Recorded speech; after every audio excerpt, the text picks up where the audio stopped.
안녕하세요, 교회 여러분. 반갑습니다. 오늘 말씀을 전하게 된 신종호 목사입니다. 제가 먼저 기도하겠습니다. 참 좋으신 하나님 아버지 감사를 드립니다. 무엇보다 하나님의 아들 예수 그리스도를 통해서 진리를 알게 하시고 하늘에 계신 하나님 아버지와 교제하며 그분을 섬기며 살아갈 수 있는 그런 복된 존재로 되게 해주셔서 감사합니다. 오늘 이 시간 말씀을 통해서 예수 그리스도를 아는 그 지식으로 우리 자신을 바라보게 하시고 또 그것을 통해서 우리 자신이 하나님 앞에 어떤 존재인지 또 왜 살아야 하는지 무엇을 위해서 존재해야 하는지를 분명히 알게 하셔서 우리의 모든 삶이 하나님께 영광이 되는 그런 귀한 삶 살아갈 수 있도록 우리 주 예수 그리스도의 이름으로 간절히 기도합니다. 아멘. 여러분은 여러분 자신을 잘 알고 계십니까? 잘 모르시죠? 네. 어, 요즘 세상은 이전에도 그렇지만 자기 자신을 알고자 하는 그런 열망들이 굉장히 많이 있습니다. 그래서 심리학의 발달로 자기 자신을 알 수 있는 테스트들이 많죠. MBTI라든지 또 디스크라든지 기질 테스트 같은 그런 것들이 있습니다. 요즘 특히 젊은 사람들 경우에는 자기 자신을 소개하라고 하면 저는 MBTI 검사 그 성격 유형에 따라서 INTJ다, 또 ENFJ다 이렇게 표현합니다.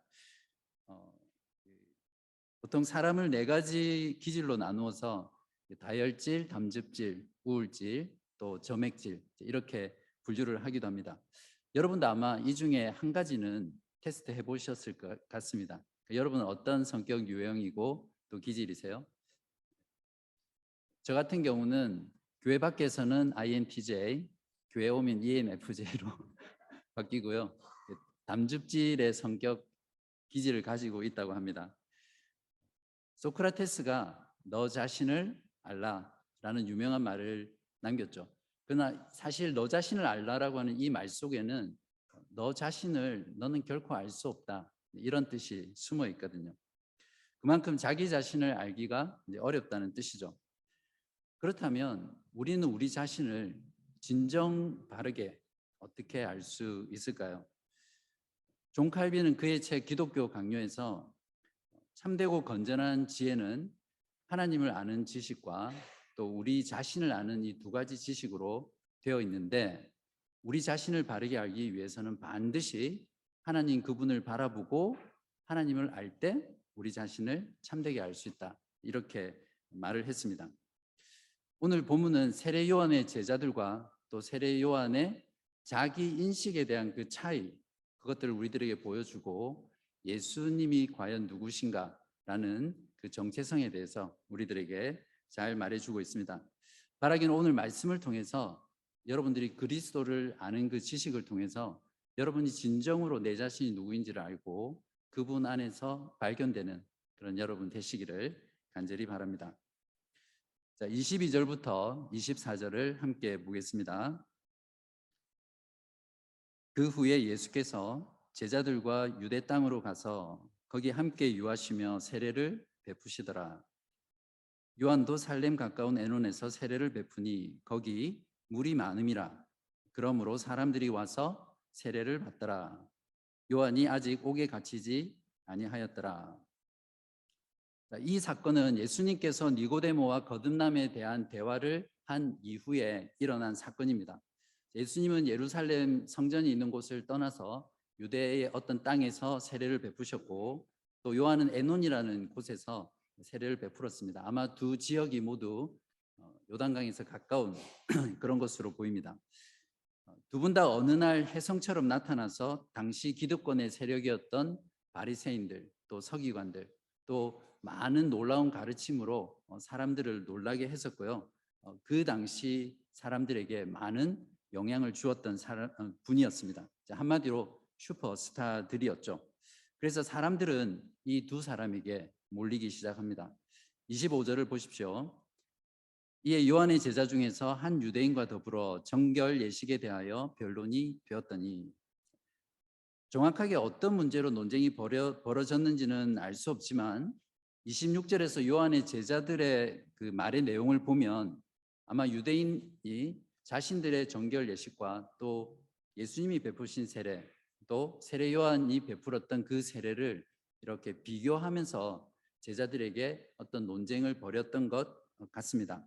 아마 겉으로 보기에는 예수님의 세례와 요한의 세례는 동일한데 사람들이 세례 요한보다는 예수님에게로 많이 몰려가거든요. 그러니까 이 유대인이 아마 세례 요한의 제자들에게 좀 비웃거나 시비를 걸거나 속을 긁는 그런 말을 했을 것 같습니다.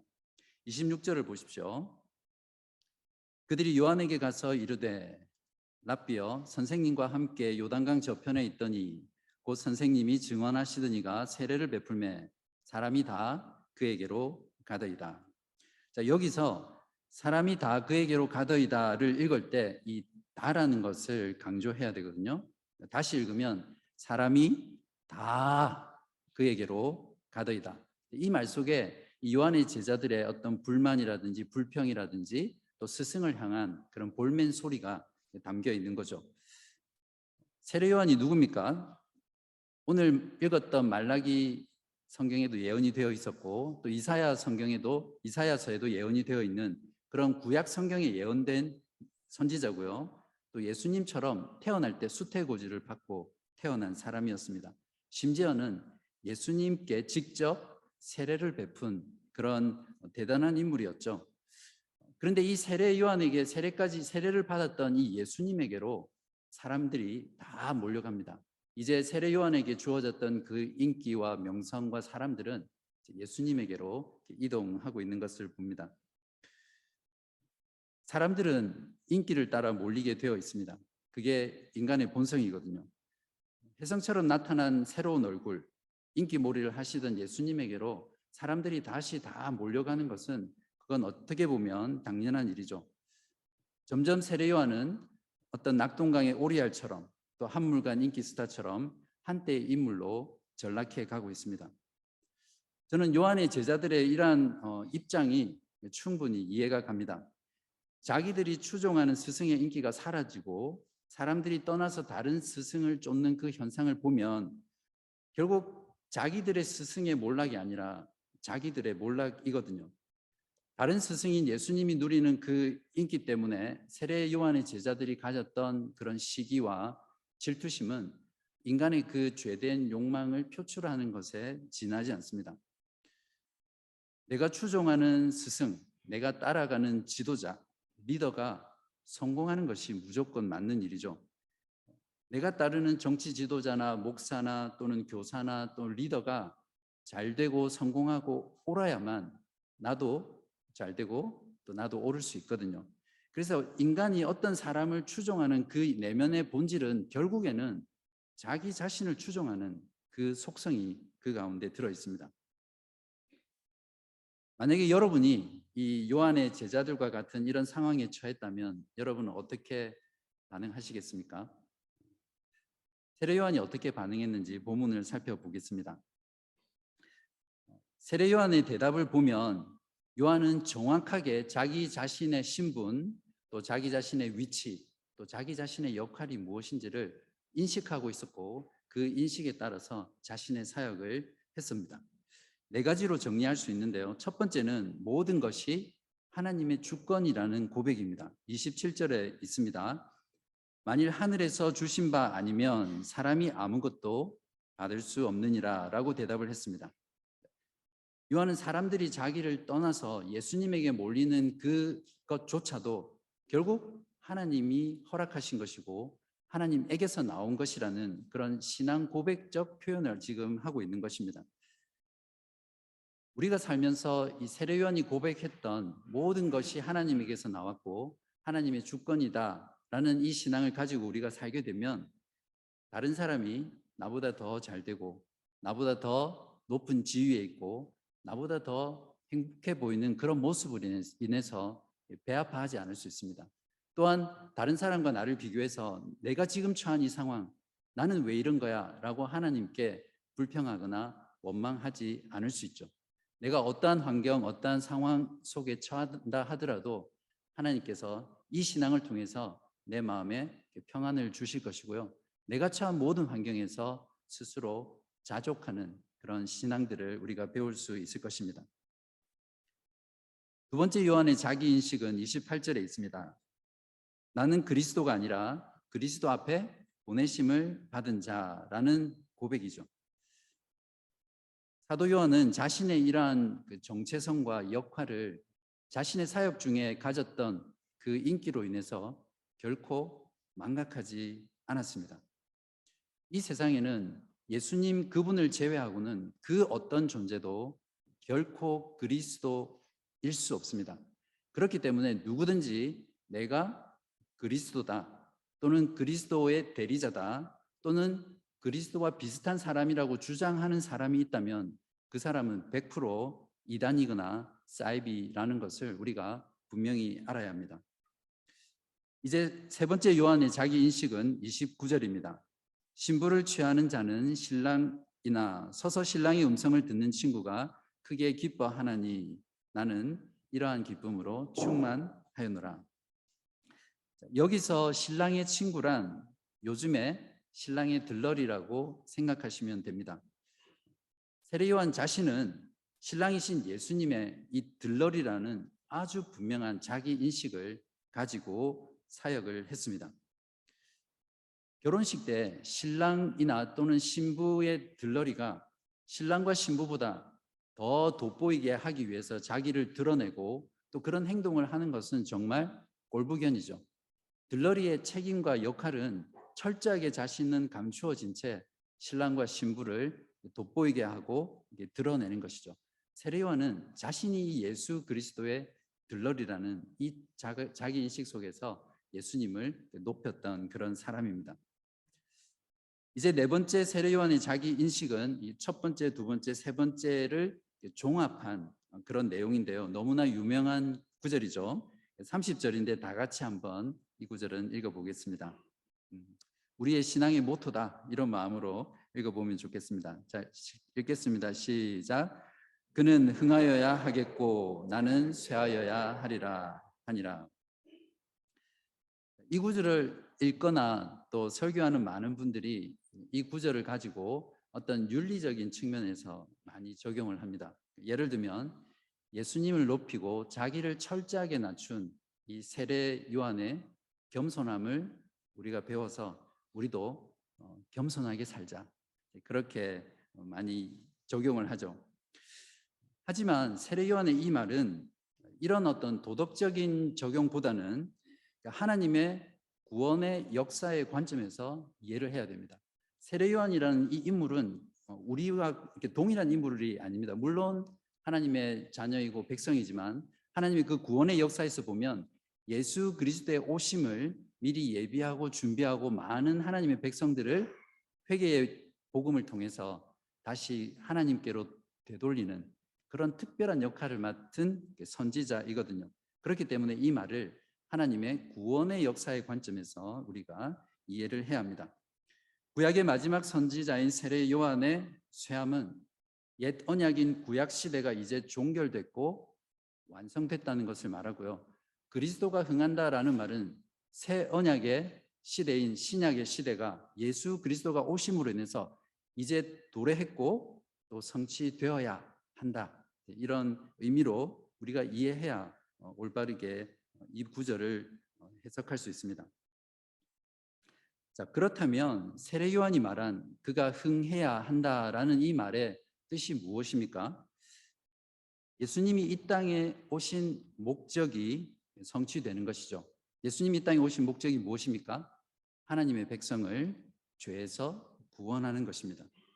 예수 그리스도가 십자가의 죽음과 부활을 통해서 만왕의 왕과 만유의 주로 등극하시고 온 세상과 온 우주를 다스리는 그분이 되시는 거죠.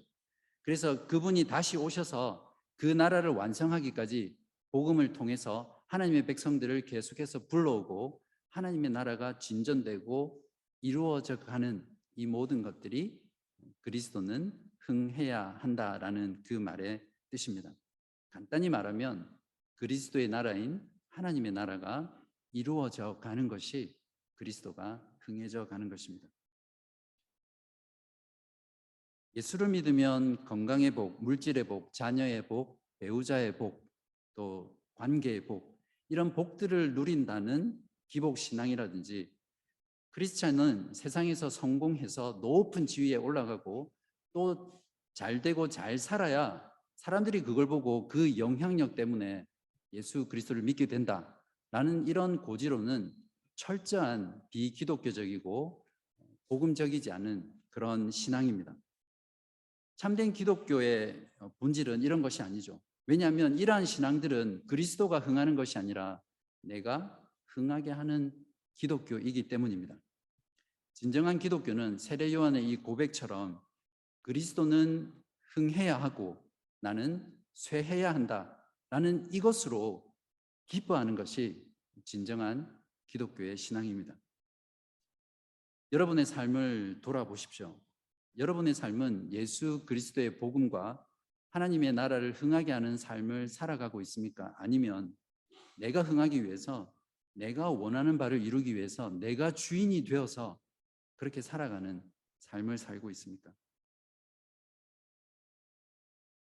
세례 요한의 제자들과 또 세례 요한이 이렇게 서로 완전히 다른 상반된 자기 인식의 차이를 만드는 근본적인 이유가 여러분은 오늘 본문을 통해서 무엇이라고 생각하세요? 그건 예수 그리스도를 참되게 아는 지식에 달려 있습니다. 요한의 제자들은 자기 스승이 증언한 그 예수 그리스도에 대해서 참되게 알지 못했습니다. 예수 그리스도를 참되게 알지 못했기에 그분에게로 사람들이 몰려가는 것이 가슴 아팠고 자기들의 몰락으로 이해했고 그것을 시기하고 질투했던 자들이었죠. 그들은 사실상 세례 요한의 제자라고 했지만 진정으로 세례 요한의 제자였다면 세례 요한이 누구를 증거했습니까? 오시는 예수 그리스도를 증거했잖아요. 그랬기 때문에 그들이 진정으로 세례 요한의 제자였다면 예수님의 제자도 됐었겠죠. 이러한 제자들과는 반대로 세례 요한은 예수님이 누구이시며 참되고 어떤 분이신지 알고 있었습니다. 요한복음에 나타난 그의 증언을 보면 이것을 잘 알 수 있는데요. 1장 29절과 30절에서 예수님을 세상 죄를 지고 가는 하나님의 어린 양이라고 했고 또 예수님을 자기보다 먼저 계신 분, 즉 하나님이라는 말이죠. 선제성을 말하고요. 또 1장 33절에서는 예수님을 성령으로 세례를 베푸시는 분, 34절에서는 하나님의 아들이라고 증언했습니다. 세례 요한은 예수 그리스도를 아는 지식으로 자신의 존재의 이유와 목적과 또 자신의 역할이 무엇인지 정확하게 인식하였고 그의 사역을 통해서 바로 이러한 부분들을 잘 이루어냈습니다. 그래서 이제 그 예수님이 오셨기 때문에 자신의 역할은 다 끝났고 들러리의 그 기쁨처럼 자신의 기쁨이 완성되었기 때문에 이제 하나님의 그 구속의 드라마에서 무대 뒤로 기쁘게 사라져 가는 것입니다. 이러한 원리는 우리들에게도 동일하게 적용됩니다. 예수 그리스도를 아는 지식은 우리 자신이 누구인지를 진정으로 알게 하죠. 내 자신이 하나님 앞에서 어떤 존재인지, 내가 왜 살아야 하는지, 무엇을 위해서 살아야 하는지, 어떻게 살아야 하는지를 우리가 예수 그리스도가 누구인지를 정확하게 알 때 그러한 지식을 가질 수 있습니다. 여러분은 진정 그리스도를 아십니까? 여러분이 그리스도를 아는 그만큼 여러분 자신을 알 수 있습니다. 여러분이 여러분 자신을 더 알기 원하시면 더 주님을 바라보시고 그리스도를 아는 그 일에 여러분의 삶을 헌신하시기 바랍니다. 자, 그러면 세례 요한이 증언한 흥해야 할 예수 그리스도, 그분은 누구이십니까? 31절부터 36절까지는 세례 요한의 말인지 아니면 요한복음을 쓴 사도 요한의 말인지가 분명하지는 않습니다. 아무튼 누구의 말이 되었든 이 부분을 통해서 우리는 흥해야 할 그 예수 그리스도가 누구인지를 바르고 정확하게 알 수 있습니다. 31절부터 35절까지를 함께 보겠습니다. 위로부터 오시는 이는 만물 위에 계시고 땅에서 난 이는 땅에 속하여 땅에 속한 것을 말하느니라. 하늘로부터 오시는 이는 만물 위에 계시나니 그가 친히 보고 들은 것을 증언하되 그의 증언을 받는 자가 없도다. 그의 증언을 받는 자는 하나님이 참되시다는 것을 인쳤느니라. 하나님이 보내신 이는 하나님의 말씀을 하나니 이는 하나님이 성령을 한량없이 주심이니라. 아버지께서 아들을 사랑하사 만물을 다 그의 손에 주셨으니. 예수님은 하늘로부터 오신 분입니다. 이것을 위로부터 오시는 이 하나님이 보내신 이라고 다르게 표현되어 있죠. 그분의 존재와 기원이 땅이 아니라 하늘이라는 것을 말합니다. 그렇기 때문에 그분은 만물 위에 계신 분이라고 증언하고 있습니다. 여러분, 하늘이 어디에 있습니까? 하나님이 계신 곳이죠. 비행기나 우주선을 타고 공중으로 계속 올라가면 하나님이 계신 그 하늘에 도착할 수 있습니까? 그곳은 스카이라고 그러죠. 그리고 스페이스라고 그러고요. 여기서 말하는 하늘이란 인간의 이성으로는 알 수도 없고 이해할 수 없는 하나님이 계시는 어떤 초월적인 영역을 말합니다.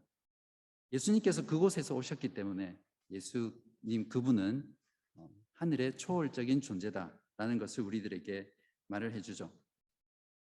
그렇기 때문에 예수 그리스도는 인간의 몸을 입고 이 땅 가운데 오시기 전에 이미 하늘에서 성부, 성자, 성령 하나님과 영원에서 서로 사랑하고 교제하고 소통하며 계셨던 그런 초월적 존재이십니다.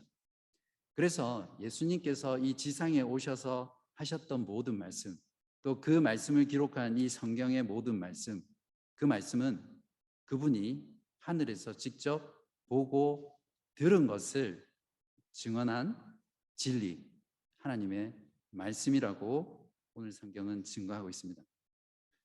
그에 반해서 세례 요한뿐만 아니라 저와 여러분, 그리고 모든 인간 존재는 오늘 성경이 증거하듯이 31절에서 땅에서 나서 땅에 속하고 땅에 속한 것을 말하는 존재입니다. 그래서 모든 인간은 바로 이러한 존재가 우리라는 것을 인식해야 하는 것입니다. 35절에서는 하나님 아버지께서 아들을 사랑하사 만물을 다 그의 손에 주셨다라고 하는데, 여기서 아버지께서 아들에게 맡기신 것은 무엇이죠? 그건 만물을 심판하시고 죄를 용서하시고 영생을 주시며 모든 만물을 다스리고 통치하시는 권세를 말합니다.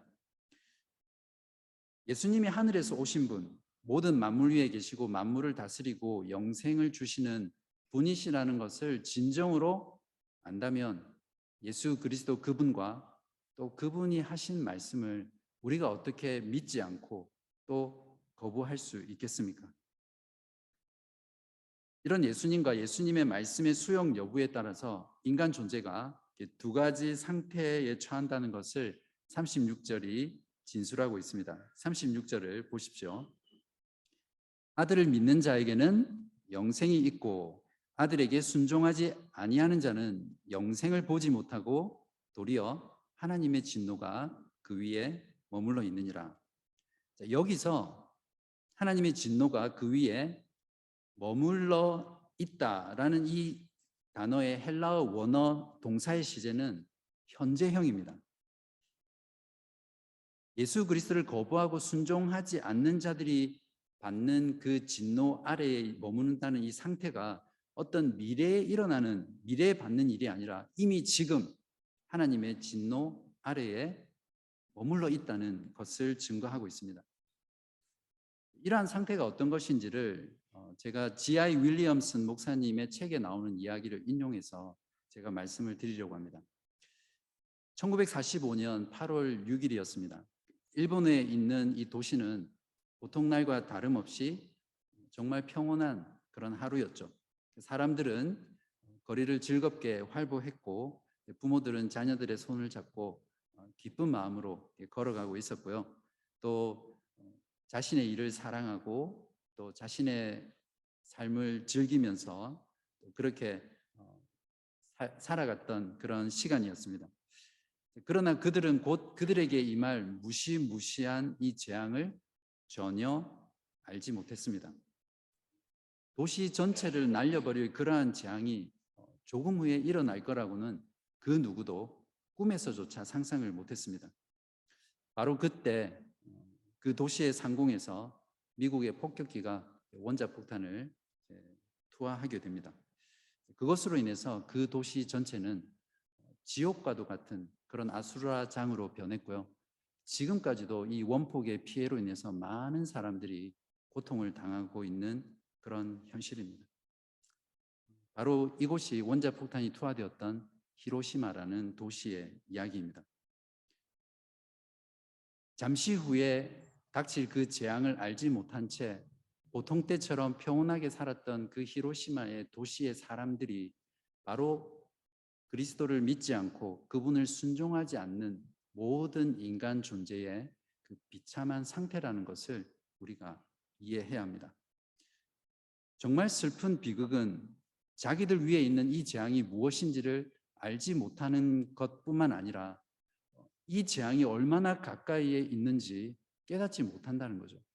저와 여러분도 이러한 재앙이 오지 않는다 하더라도 누구나 언제인지는 알 수 없지만 죽음이라는 그 재앙이 우리 가운데 곧 덮칠 수 있잖아요. 하늘로부터 오신 그리스도가 누구인지를 알고 그분의 증언이 참되다는 것을 아는 자는 그분을 믿지 않고 그분을 순종하지 않는 그 나의 상태, 죄로 인해서 내가 처해 있는 그 상태가 얼마나 비참한지를 깨닫게 되고요. 그 상태 속에서 나로서는 도무지 이 진노를 피할 길이 없어서 나에게는 전적으로 무능한 그 무능력 가운데서 오직 눈을 들어 하나님의 은혜를 구하고 그리스도를 바라보게 만듭니다. 그것이 바로 믿음이죠.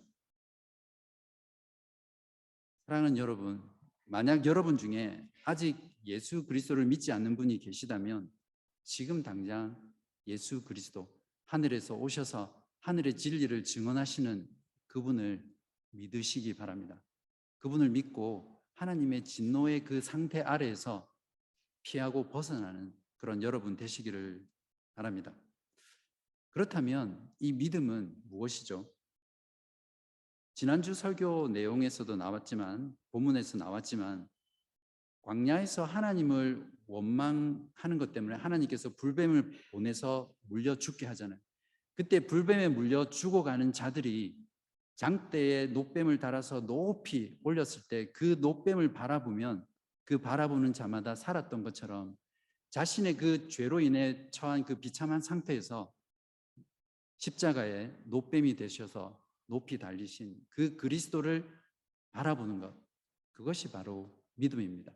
그 그리스도를 바라보는 것에서는 내 자신의 능력이나 내 자신의 행위나 내 자신의 공로는 아무런 소용이 없습니다. 그저 그 죽어가는 상황 속에서 그리스도의 십자가를 바라보는 그 마음, 그 신뢰, 그 의지가 바로 믿음입니다. 바라기는 이러한 믿음을 여러분이 가지고 하나님의 진노를 피하고 또 하나님의 영생을 누리는 그런 여러분 되시기를 바랍니다. 36절에서는 아들을 믿는 자에게 영생이 있다라고 증언하고 있는데요. 여기서 영생이 있다라는 말도 헬라어에서 현재형입니다. 예수를 믿으면 지금 영생을 소유하고 있는 상태라는 것을 말해주죠.